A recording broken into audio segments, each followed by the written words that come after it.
My wife looked me straight in the eyes and said, "Rick is just a friend, babe. You're being paranoid." I believed her. I trusted her for 6 months while she destroyed our marriage right in front of me. And when I finally caught them in that hotel room, the 4 words she said to me weren't, "I'm sorry," or "It's not what you think." They were so much worse. But I'm getting ahead of myself. Let me take you back to where this nightmare started. Because the signs were there from the beginning. I just didn't want to see them. My name is Marcus, I'm 34 years old, and I was married to Sarah for 7 years. We met in college, fell in love fast, and built what I thought was a solid life together. Good jobs, nice house in the suburbs, 2 dogs, and plans to start a family soon. From the outside, we looked perfect. Hell, from the inside, I thought we were perfect too, until Rick showed up. Sarah worked in marketing for a tech company, and Rick was hired as the new creative director about 8 months ago. She came home that first day talking about how impressive he was, how he'd worked for major brands in New York, how he had all these innovative ideas. I didn't think anything of it. She'd mentioned co-workers before. This seemed normal. But then Rick kept coming up. In every conversation about work, every story, every complaint, every success. Rick thought this. Rick suggested that. Rick made everyone laugh today. Rick. You talk about this guy a lot, I said one night over dinner, trying to keep my tone light. Should I be worried? She laughed, actually laughed, like the idea was ridiculous. Marcus, no, God, no. Rick's just a friend. He's literally just a co-worker who's good at his job. You're not seriously getting jealous, are you? The way she said it made me feel stupid, like I was being insecure and controlling. So I backed off. I swallowed that feeling in my gut and told myself to trust my wife. That was my first mistake. The late nights started about a month later. "Big project deadline," she'd text me. "Gonna be here until 9 or 10. Don't wait up." Then 9 or 10 became 11. Then midnight.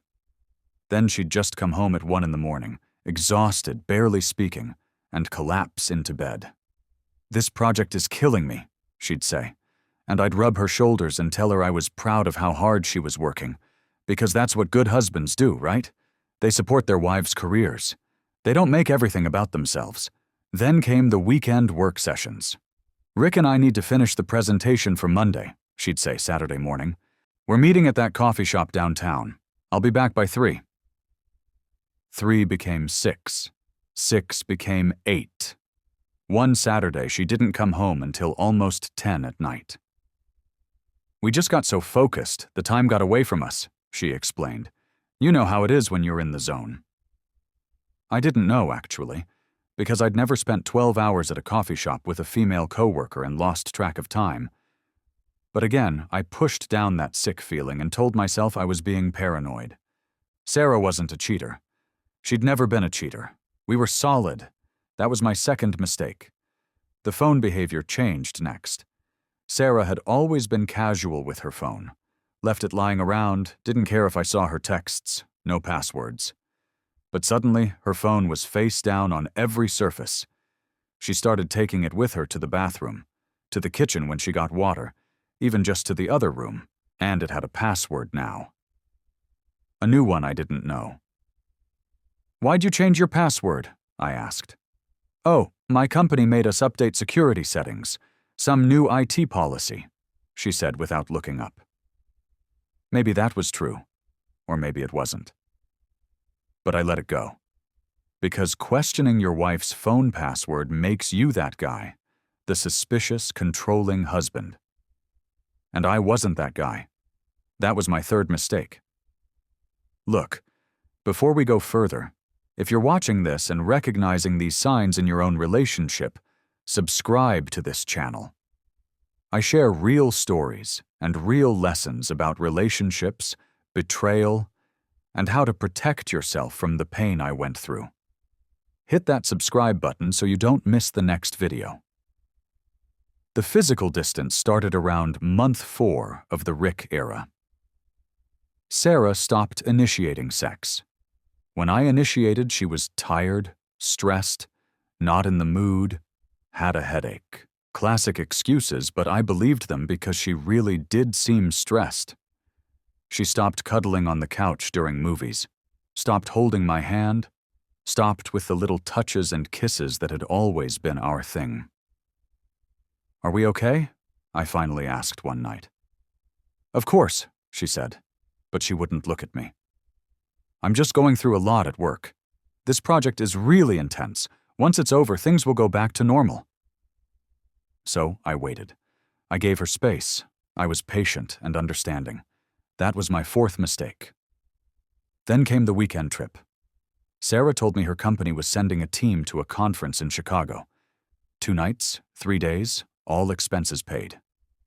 Rick was going. So were 3 other people from their department, she assured me.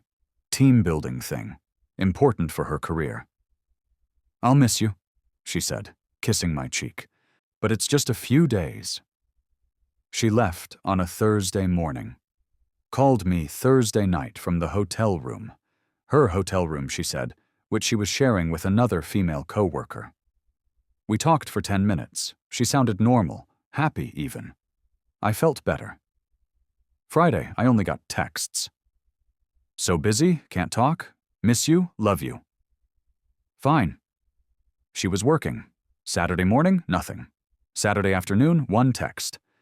"Dinner with the team tonight, phone dying, we'll call tomorrow." And that's when that voice in my head, the one I'd been ignoring for months, started screaming. I couldn't explain it, just a feeling, a certainty. Something was wrong. I opened my laptop and pulled up our shared credit card account, the one we used for everything, including Sarah's travel expenses that she'd expense back later. And there it was. A charge from the Riverside Hotel in Chicago. From Friday night. For 1 room. Under Sarah's name. But she'd said the company booked the rooms. She'd said she was sharing with a female co-worker. So why was there a room on our personal card? My hands were shaking as I checked our bank account. There was another charge. From a high-end restaurant Friday night. For $247. For 2 people, based on the itemized receipt I pulled up online. She'd said she was having dinner with the team. A team dinner wouldn't be on our personal card, and it wouldn't be $247 unless... I was out the door and in my car before I'd fully processed what I was doing. Chicago was a 3.5-hour drive. I could be there by 9 p.m. if I left right then, Saturday at 5:30. So I drove. The whole way, I told myself I was being crazy, that there would be an explanation, that I'd get there and feel stupid for not trusting my wife. But I knew. Deep down, I knew. I pulled up to the Riverside Hotel at 9:15 p.m. It was one of those boutique hotels. Expensive, romantic, dim lighting, definitely not the corporate chain hotel her company would book for a conference. I walked into the lobby trying to look calm. The young woman at the front desk smiled at me. "Checking in, sir?" "Actually, I'm looking for my wife. Sarah Mitchell. She should have a room here." The woman's smile faltered slightly. "I'm sorry, sir. I can't give out guest information." "Please," I said, and my voice cracked. "Please, I just need to know if she's here. I drove 3.5 hours. I'm her husband. I just need to know." She looked at me for a long moment, sympathy crossing her face. Then she typed something into her computer. "Room 417, she said quietly. "Elevators are to your left." I took the stairs. All 4 floors. Needed the time to prepare myself. For what, I didn't know. The hallway on the 4th floor was empty and quiet. Just thick carpet and dim wall sconces. Room 417 was at the end of the hall. I stood outside that door for a full minute, heart pounding so hard I thought I might pass out. Then I knocked. 3 firm knocks. Silence. Then movement inside. Whispering. The door opened a crack, chain lock still on, and there was Sarah wearing a hotel robe, hair messy, face flushed. Her eyes went wide when she saw me. "Marcus? What are you doing here?" "Open the door, Sarah. This isn't— You shouldn't be here, I can explain. Open the fucking door!" She closed it. I heard the chain slide off. The door opened fully. Behind her, sitting on the edge of the bed in his boxers and an undershirt, was Rick. Rick, who was just a friend. Rick, who I'd been told not to worry about for 6 months. Rick, who was in a hotel room with my wife, both of them barely dressed, at 9:30 on a Saturday night. The room reeked of sex and wine. There were 2 glasses on the nightstand, roses in a vase, clothes scattered on the floor, her dress, his pants, her bra. I looked at Rick. He had the decency to look away, at least. Couldn't meet my eyes. Then I looked at Sarah. And I waited. Waited for the explanation, the apology, the tears, the begging. She crossed her arms and lifted her chin. Defensive, defiant. And then she said the 4 words that will haunt me forever. I deserve to be happy. Not, "I'm sorry." Not, "It's not what it looks like." Not, "This was a mistake." I deserve to be happy. Like my happiness didn't matter. Like our marriage didn't matter. Like the 7 years we'd built together were nothing compared to her right to fuck her co-worker in a hotel room. "Are you serious right now?" I said, my voice barely above a whisper.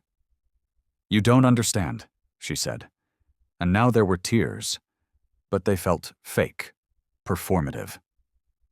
"You and we've been on autopilot for years. Rick makes me feel alive. He sees me. Really sees me." I laughed.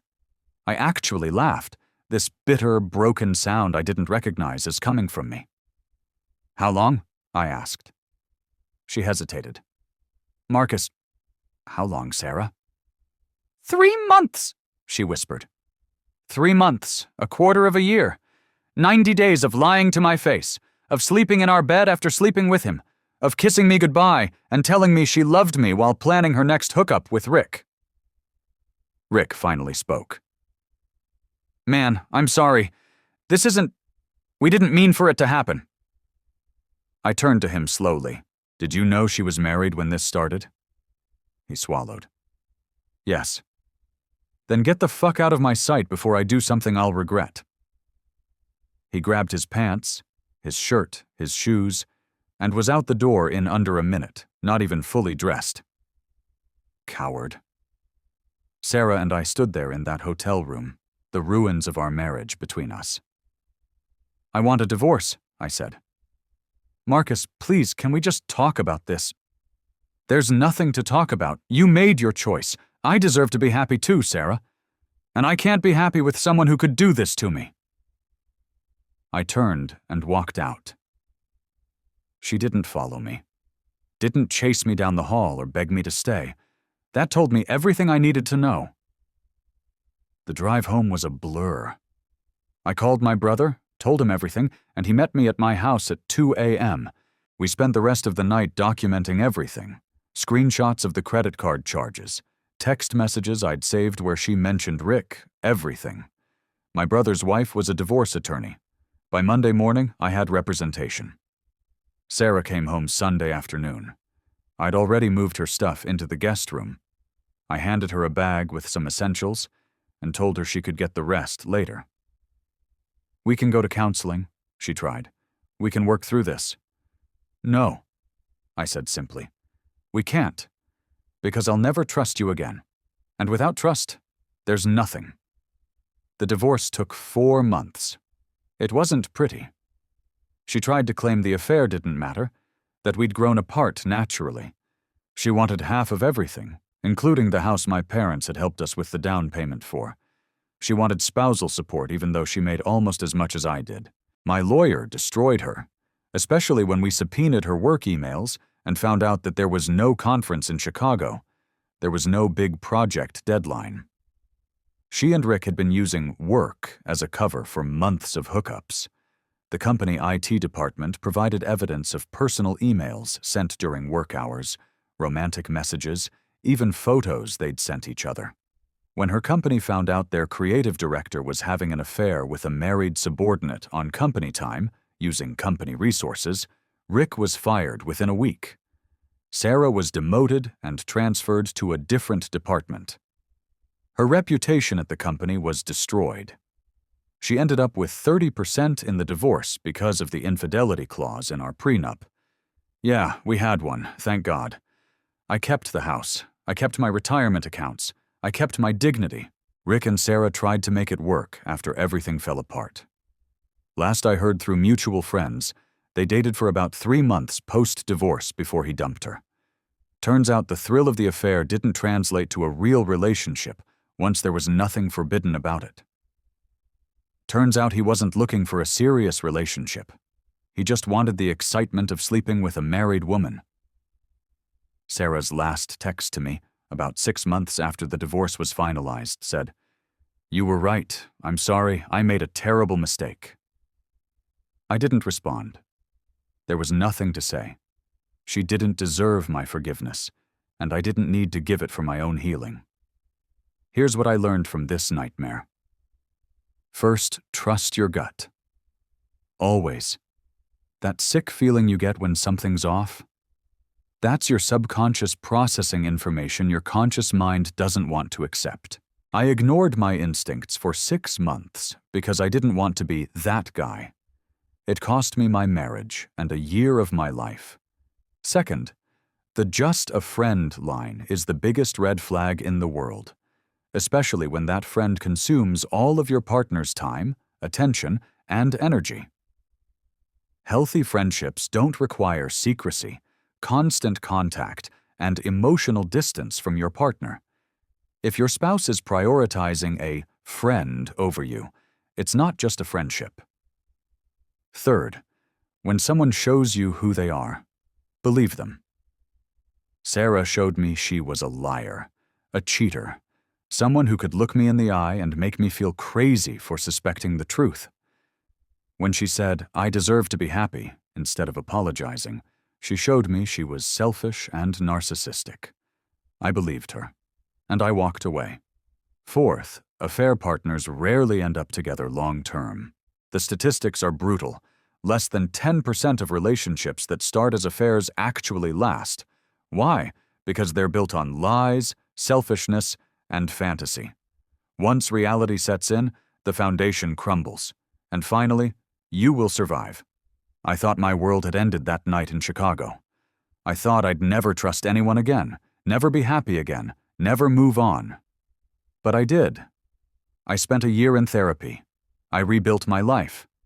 I focused on my career, my friendships, my hobbies. I learned to be happy alone before even thinking about dating again. And you know what? 2 years later, I'm better than I've ever been. I'm in a new relationship with someone who respects me, communicates honestly, and would never in a million years put me through what Sarah did. I'm happier, healthier, and more confident. I know my worth now. Sarah, last I heard, is single, still at the same company in a lesser position, and has burned most of her friendships because people don't trust cheaters in any area of their life. Rick is in another state, probably doing the same thing to someone else's marriage. And me? I'm free. Free from the lies, the gaslighting, the betrayal. Free to build a life with someone who actually deserves me. So if you're watching this, and you're going through something similar, hear me. It's not your fault. You're not crazy. Your feelings are valid.